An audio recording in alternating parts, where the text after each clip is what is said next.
I mean, this has been brought up in Bank of Canada reports. This has been brought in TD Economics reports, where they're saying the nature of the immigration coming into Canada, the reason we have been such a successful immigration story is because of our screening. We were really, up until very recently, we were very uptight about who we brought into the country. So you have to have skills, you have to speak the language, points-based immigration system.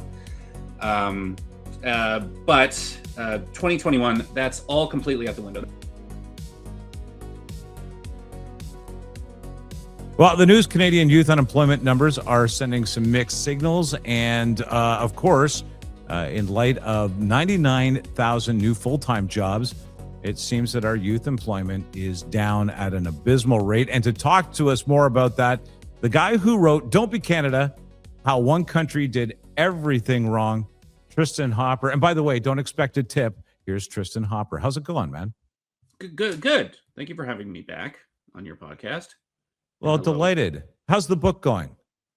Book's doing well. It is sold. It's weird because working in the video and podcast and writing space. I mean, hopefully, if you write a good article, it'll get 200,000 plus viewers. I mean, I've written articles that have done 1 million. I've written social media posts that have gotten north of 50 million. So you'll get a call from your book publisher, and it'll be like, "Oh, smash hit!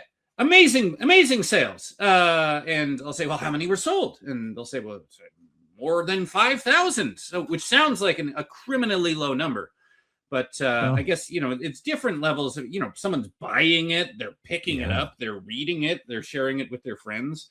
So it's sort of this trade-off between you can write a social media post that has 80-90 million views, but the level of engagement is different than someone who actually picks up a book and spends their entire day reading it and potentially discussing it with their friends.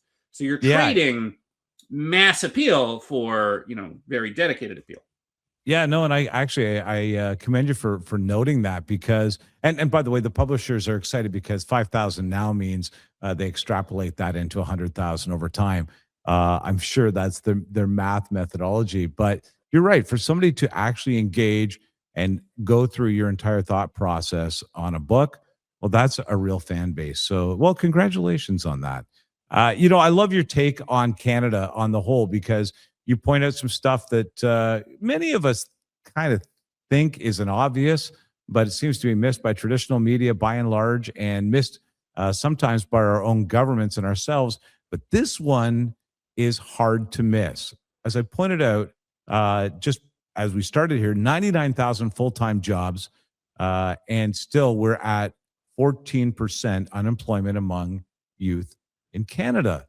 This is a time in your life where getting a job is really important, I think, and learning how to handle being employed and manage money and manage the job and the workplace and all of that. And here we are. Don't forget just socialization. I often say that, I'm a tall, rich kid who thinks he's better than everybody else. So very similar to BC Premier David Eby. I think there's an alternate course. Fortunately, I just got a bunch of entry-level jobs in my early 20s where it was just, hairy guys named Mike screaming at me to shut up and, put me on a more realistic course, making me the man I am today.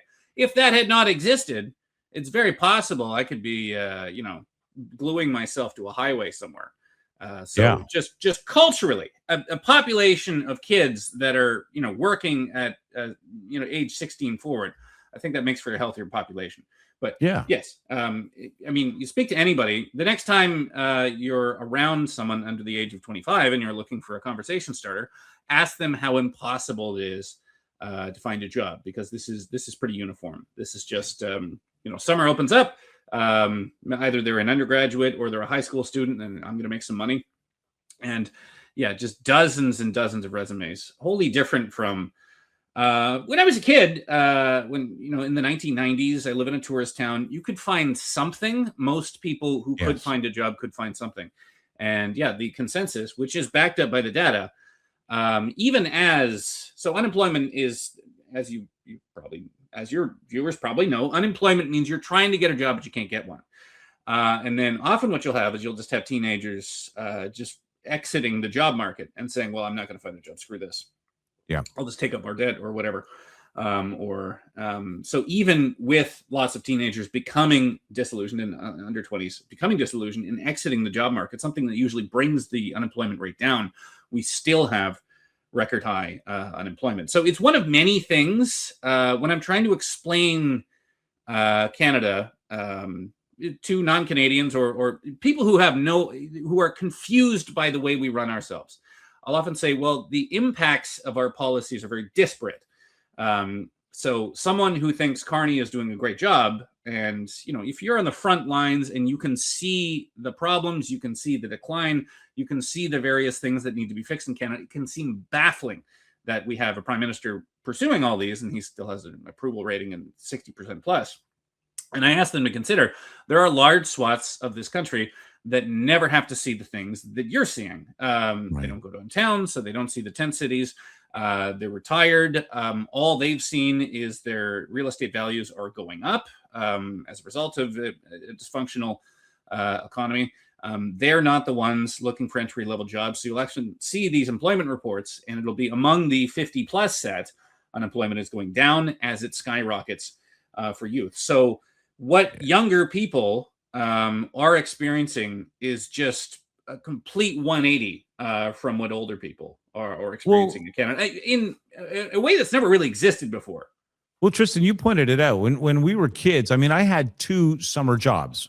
There was an abundance of summer jobs. I worked at the beer store during the day, and I worked fairly drunk as a waiter in the evenings.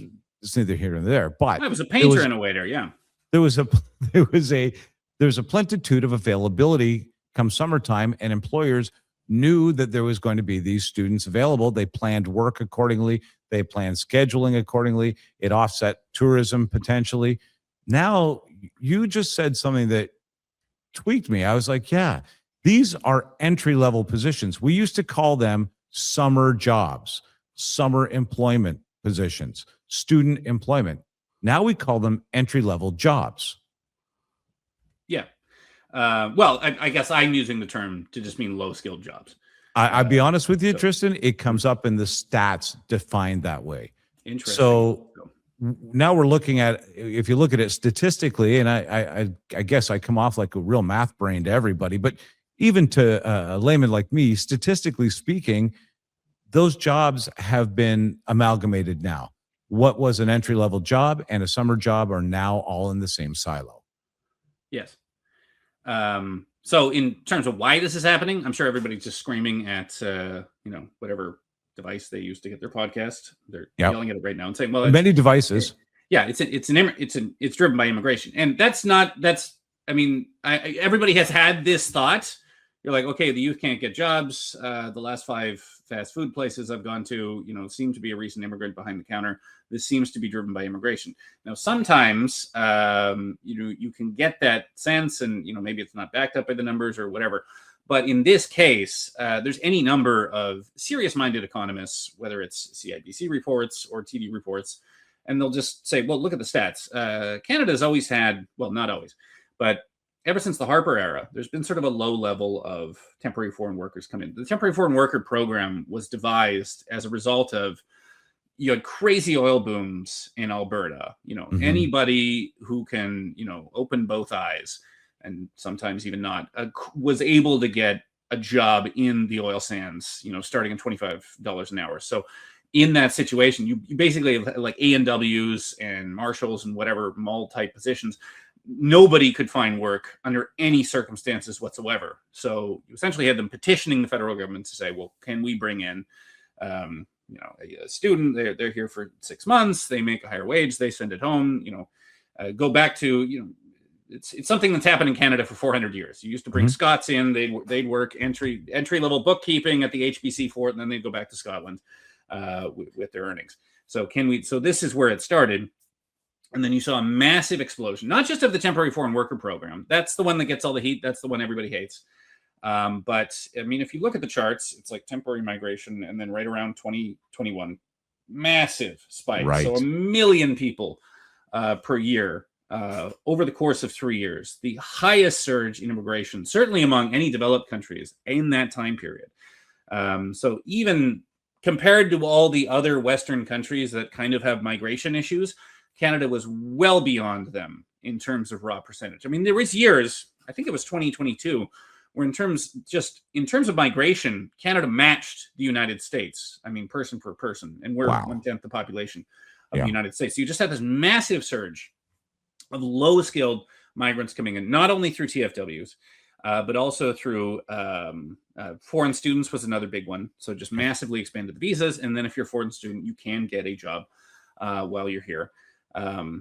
It's proportionally it's less, but we also had record numbers of asylum seekers come in. If you're an asylum seeker, you can also get a work permit. So you just all of the various temporary streams where you can get a job in Canada just exploded completely unchecked. And although you talk to the government has realized this was a massive mistake, and they're making big bones about bringing down the numbers. But the problem is we don't actually know of that massive surge that entered the country. We do not know how many are leaving, even if their visas are canceled, even if they extended. So you essentially dropped 2 to 3 to 4 million people into the country competing for entry-level jobs. So it's basic arithmetic that no, and it's visually obvious, right? Yeah. Like you go to Tim Hortons, or you go to I don't want to name too many places, but Tim Hortons tends to get the brunt of this attention for hiring mainly foreign new immigrants to Canada, foreign students and things like that, and leaving Canadian Tim Hortons will say, they'll say like, well, 3%, and there was. I forget what the limitation is, but you're not allowed. You can't just have 100% of your staff or TFWs. Right. So what people may be noticing when Tim Hortons says, well, it's only 3% of our employees are TFWs. I mean, you may also be noticing foreign students, people on these other migration streams, or they're full citizens who just happen to have an accent. That's also what Tim Hortons says. Now that's the other thing. And I saw something beautiful the other day. I saw one of the independent medias go really south on a report trying to reveal that Tim Hortons is only hiring, immigrant and temporary and asylum-seeking Canadians or immigrants to Canada. And the reaction, even from the public outside, was, "How do you know they're not citizens? How do you know they just don't have an accent and they're new to Canada and they're struggling to be here?" And I think that's the other side of that coin that we talked about. That is so I will see it. Yeah. There'll be real concerns with TFWs and all the issues we've brought up, but then you'll have, someone mouthing off against someone who came here by legal streams, came here as a student, got an extension, passed the citizenship test, but they got an accent, so they seem like a foreigner. So it's easy to get those two construed. Absolutely. And that's also a way to just sort of shut down debate. I mean, Tim Hortons sort of did that. They're like, well, you just don't like the color of our staff. That's why you don't like our massive expansion. It's a very difficult discussion to have when it comes from that heated bullet. I think for certain, but then, okay, so let's extend it a little further. We talk about those immigration numbers. Well, those are people that are going to need jobs. Those are people with kids who are going to want summer jobs as well. Just the increase in population must have had an effect on this, and particularly that it's low skilled. So this is something I've cited. If it properly prepared, I could actually be pulling up these reports on the screen. Imagine a report on the screen now. Yeah. So this has been brought up in Bank of Canada reports. This has been brought in TD Economics reports, where they're saying the nature of the immigration coming into Canada. The reason we have been such a successful immigration story is because of our screening. We were really, up until very recently, we were very uptight about who we brought into the country. So, you have to have skills, you have to speak the language, points-based immigration system. But 2021, that's all completely out the window. That's where you're going to see stories, whether it's in the Star, whether it's in the Globe and Mail. Everybody is pretty unified on the fact that this has been a massive mistake and headache for the country. You just saw an expansion of, young men coming in with limited language skills, limited professional skills. So the nature of the type of immigrant you were bringing in just changed. Before you were bringing in, and you were legitimately bringing in engineers and doctors. I know that's kind of a slur in the U.S. that they used to make fun of. No, but that was policies, part but of that was the case in Canada. Yeah, we had a really stringent screening process against who we needed to advance the country. Yeah. So you suddenly have hundreds of thousands of people who are just competing for, and I mean, remember, you started seeing this, I'd say one of the most conspicuous manifestations of this was around 2022 in the Toronto area. There would be a small job fair, like a grocery store would be hiring like 5 people, and there would be a lineup around the block. And you even had left-wing media interviewing people in line, like, what's up with this? I mean, we haven't seen anything like this. And they were all international students. So they'd come in, they were running out of money. They were assured, you go to Canada, you just get a job at a grocery store, you know, it's no problem. But what they didn't tell them is, oh, we're going to let everybody else in the world do this as well. So you're going to be part of, you know, we used to bring in 250,000 student visas per year. Now we're going to triple that overnight. So you're among this glut of people all competing for the same jobs.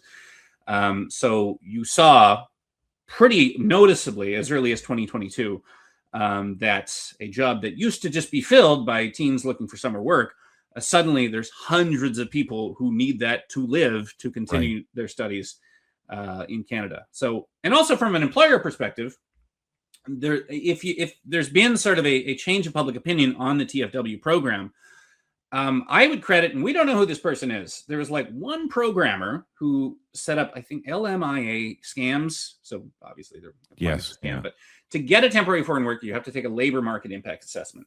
So this is where you say, well, we couldn't find a local worker, so that's why we have to get a foreigner to do this job. And this was just a database. It's all over Reddit. It's all over social media. And again, not among the sort of right-wing parts of social media. This is sort of permeated almost everywhere. And this is where you can pull up an interactive map of, look at the businesses in your area that have applied for LMIAs. And this is really resonated with people because you're living in Courtney, BC. You can't get a job to save your life. You pull up the map and you're like, oh, I'm within walking distance of 10 businesses. And it's always some insanely high number of businesses that said they could not hire a local under any circumstances. And that's why. And then you'll also look at the jobs and you'll say, restaurant manager, $38 an hour. That sounds awesome. I would love to do that. Let's get in. But they claimed, oh, we couldn't find anybody. That's why we need a foreigner to do it. So you can imagine from a employer's perspective, if what kind of worker would you prefer? A teen that wants time off for prom, is 16 and sort of erratic. All of the there's benefits to hiring young go-getters, but when I delivered pizza back in the sort of pre-TFWs everywhere era, it was me, a 16-year-old, ex-cons, guys showing up high or whatever. So you can imagine from an employer's perspective, well, I can either hire locally and deal with the problems that every small business has dealt with since the beginning of time in Canada, or if you bring in a temporary foreign worker, you have someone who does not have a social network, who exists in Canada only to work this job. So night shifts, extra shifts, that's no problem. And if they step out of line, they do not have full rights. And if they lose so that's why you'll also see among progressive circles for a long time, all the way back in the Harper era, saying that TFWs are an exploitative system. Because if you don't want to work a 12-hour shift, you potentially lose your job, and then you lose your status in Canada. I wonder if there's a waiting problem. When I say waiting, I mean waiting problem in Canada for where people settle, because I just did a trip across the country to the west where you are from Ontario, doing shows along the way. And one of the stops was Regina. And I said to everybody, how's the unemployment here? And their response was, well, there's work if you want it. And I said, is there a surplus of work? Yes, there is. Well, where are you getting the workers from? And the response that I got 2 or 3 times from different employers there was that they had temporary foreign workers working for them, that then when they settled into Canada, could not wait to leave Regina and head to Ontario or head to so I wonder if one of the issues that we have with migration to Canada and employment is that people are competing for jobs in the major centers and not really interested in living in other parts of Canada where they might be able to build a career long term. Oh, yeah. I would agree, and it's baffling to me because I mean, you go to a smaller center, you can afford houses. There's no traffic, so it's confusing to me that anybody would choose to live in Toronto or a Toronto suburb rather than any of our nice smaller communities in Canada. I Yeah. mean, you'd be much happier. And you would think that's the dream that we can offer people coming to Canada. You can have a clean environment, small community, become part of the community. Now, for whatever reason, the desire is to leave those communities where immigration has landed these various individuals, and they want to leave. And to me, baffling as well. But it does leave jobs open in parts of the country where this is the case. Yeah, so I think I'd be interested to see the disparate impact. Although LMIAs, I guess the reason they sort of took off, as I was mentioning, is because I think people assumed this was just sort of a big city thing, and it's certainly more noticeable in the big cities. But I think it was people realizing the extent to which you did have smaller communities with high unemployment rates. So this is where you saw a bunch of social media posts, either from influencers. There was a couple of conservative MPs who did this, who they would say, well, there's, according to the LMIA map, you have this BC community right here with, as of our last, the unemployment rate was above the national average. And they're claiming they can't find anybody to work a restaurant manager job. Now, you could argue that the people who are unemployed, they're trained engineers or something, and they can't raise their family on a $38 an hour restaurant job. So there is some disparity between the two. But I think it sort of resonated because you had people actively seeing these in their communities and saying, well, that's something I would gladly do. I am unemployed. I'm unable to find a job. But I'm finding out that I'm within walking distance of some place that presumably has a job I could do. Looking for reliable and convenient personal safety products? Less Lethal has you covered. As Canada's only authorized Byrna distributor, we provide a range of products for recreation, protection, and security. Explore our Byrna launcher lineup, including the LE, SD, TCR, and Mission 4, designed for different levels of performance and protection needs. We also offer the Banshee personal safety alarm, designed to protect children, women, and vulnerable individuals. Because your safety is our top priority. Shop now at lesslethal.ca.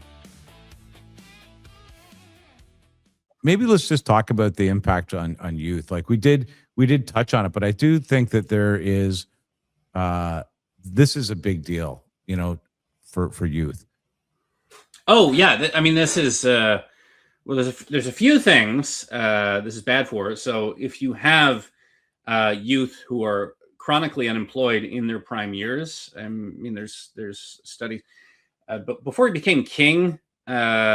There's the Prince of Wales charities or something, and this is right when we started to see an uptick in youth unemployment.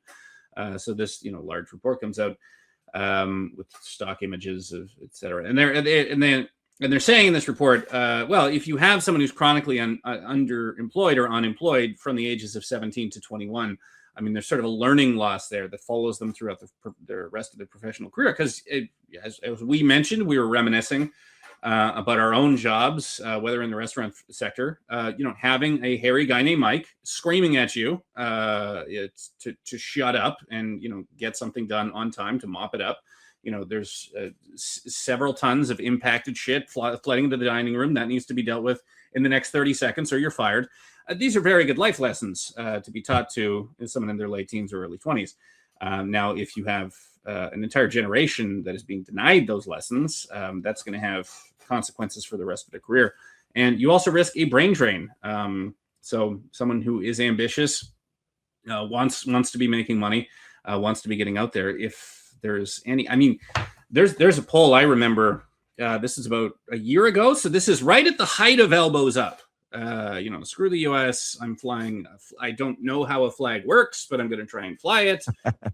So the peak of elbows up, there was a poll, and I wish I had the right numbers, but it was asking, I think it was, would you, if you could, would you become I think the question was, and someone will correct me, someone will probably know this poll, would you accept annexation of the US or something if you could transfer your money into US dollars, and you could be assured mobility rights within the US. So would you accept some kind of arrangement, which the US could do unilaterally? I mean, the US could just say, anybody under 18, you're a US citizen now. I think the UK does something with Ireland. I think that's a passive aggressive thing.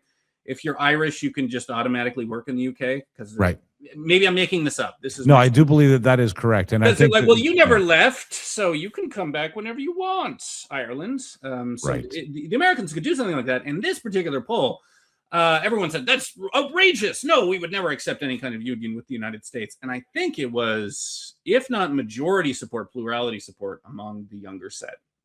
So you have a large number of Canadian youth who already knew they weren't going to be able to afford a home. Yeah. Now they can't find a job. They have no idea what the future holds for them career-wise. And then they're staring at, unlimited growth, cheap housing, et cetera. Obviously a better economy in almost every way. Currently, let's see how it goes. But it's an option that they almost are forced to keep open for themselves. In their mind, that might even be the future that they desire, even if it's only them thinking, yeah, I need to even have an option to be able to go to the US. But the brain drain thing isn't something I hadn't really thought of. It's a really good point. The other thing that came up, we had a guest on recently, Tristan, I think you might find this interesting, who is building AI interactive software so that engineering students in university can learn how to socialize in the workplace, because they have no ability, and they hit the process of trying to get a job, and in the interview process, it crumbles on them because it's obvious to the employer that they don't have the means of communication. They don't have the ability to work with others and actually have the ability to advance themselves within the company of their own volition. And so now they're giving people AI friends and colleagues and bosses so that they can even just understand people's facial reactions to things, people's tone on certain topics, because they're not familiar with it. If you eliminate jobs for youth, it won't be long before everybody has to hook up with AI to learn how to get a full-time job later in life. I think you're right. These skills where Mike is yelling at you. You can tell. I think you can almost see a cultural divide among, when you look at sort of the elite tiers of politics or sort of nonprofits, you can definitely tell that someone did not have a bunch of entry-level jobs as a young person versus, they were just in undergraduate and then they moved from there into an internship and apprenticeship. It's one of the main quarrels I have with media. If media has become more and more out of touch, it's because they've been increasing legacy media, not, the esteemed independent media, but legacy media, increasingly, the pipeline got more and more narrow, where rather than the old style, which was you had someone who had worked on a fishing boat and they had done various jobs, and then they got a job as a copy boy, they took to it, and then copy boy moved up, and there was sort of more you had the smartest poor kids was the term, and now it's the dumbest rich kids. It's just, you got a 4-year undergraduate degree at Ryerson, then you got the internship, and then you transitioned into a job in legacy media, and you've never actually had a job in you've never stood behind a Tim Hortons counter as a tweaker comes in, and you have to wonder, if he starts throwing a table, what am I going to do? With the rest of my staff. You've never had contact with the real world, and that's why a lot of legacy journalism increasingly seems out of touch. I forget where I was going with this, the consequences of not having a job market that is accessible to young Canadians. This is where I made some of my best friends. I'm still friends with the guys that I was a waiter with in high school. We see each other regularly. We built great bonds in those jobs and went on and had other careers. But those jobs are kind of what brought us together in the first place. Let me ask you. I feel badly because, as I say, I've been fortunate enough. My kids managed to get some jobs along the way during the summer. It wasn't always easy, but they managed to do it. And now they're in the job market as adults, and fortunately have gone through the struggle. I see it as more and more impossible every day.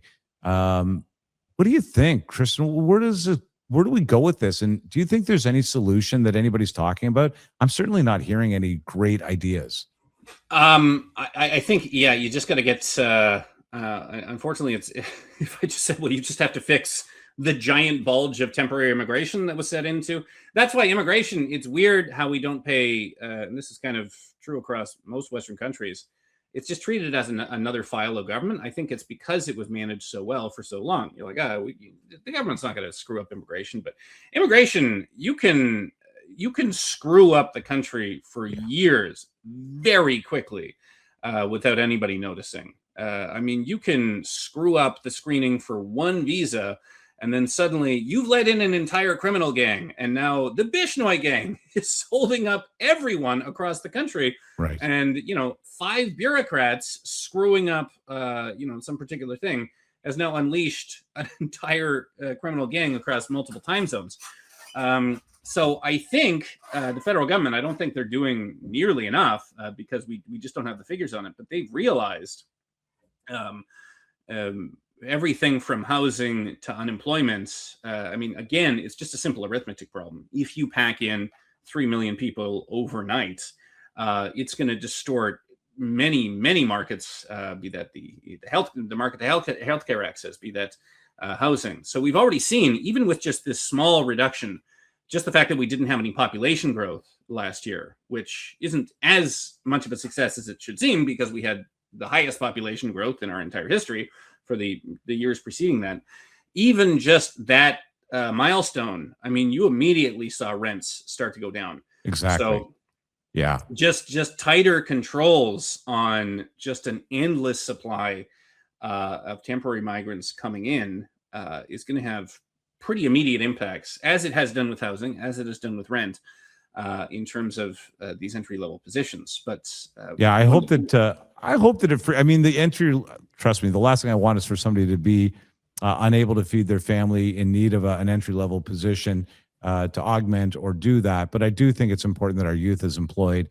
I think that that with things financially the way they are, the average family that's sending a kid to university needs that kid to offset some of that expense. It can be fairly costly to do that. And of course, on the other side of it, those kids are going to need jobs as well, because there isn't that huge amount of instant uptake out of the universities. So to have a part-time job you can go back to for a period of time after university until you get full-time employment is also important. I hope that we find our way back to that. Maybe control of immigration will quickly bring us back there. It's the main factor, and it's the only factor I've talked about. I should mention, when when you see economics report of, and there's been multiple at this point, they all have the same chart of the immigration, all of the temporary immigrants. It's a massive bulge. It's pants crappingly noticeable.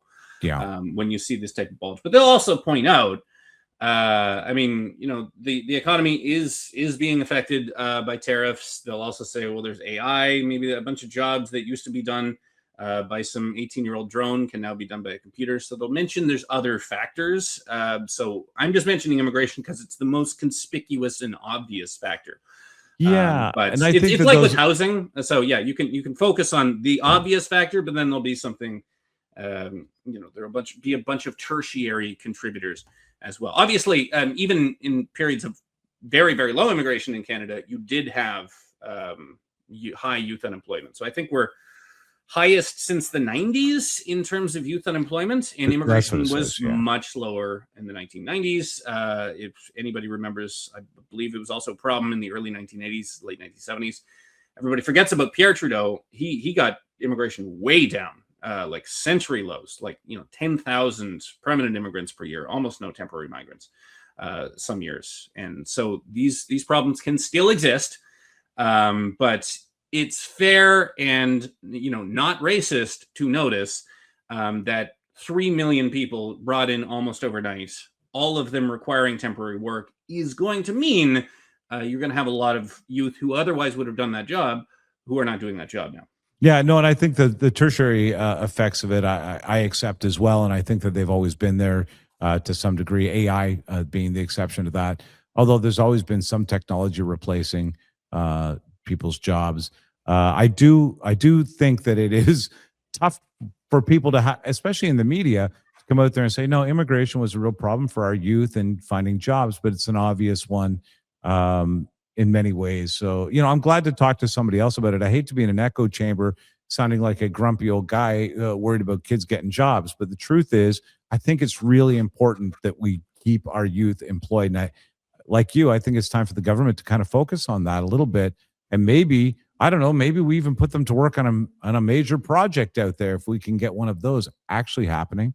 Well, I mean, you have the. I'm sure if you asked, if you had some senior liberal in this conversation, they'd say, "Well, we'll run the senior. We got the summer jobs program. This is the program where someone applies. A nonprofit applies for summer jobs, and then the government pays a minimum wage to whoever they bring in. So this was always seen as a program. The summer jobs program it's particularly ramped up in the last few years. It's explicitly prioritized by race. So you actually look at like a number of hiring quotas.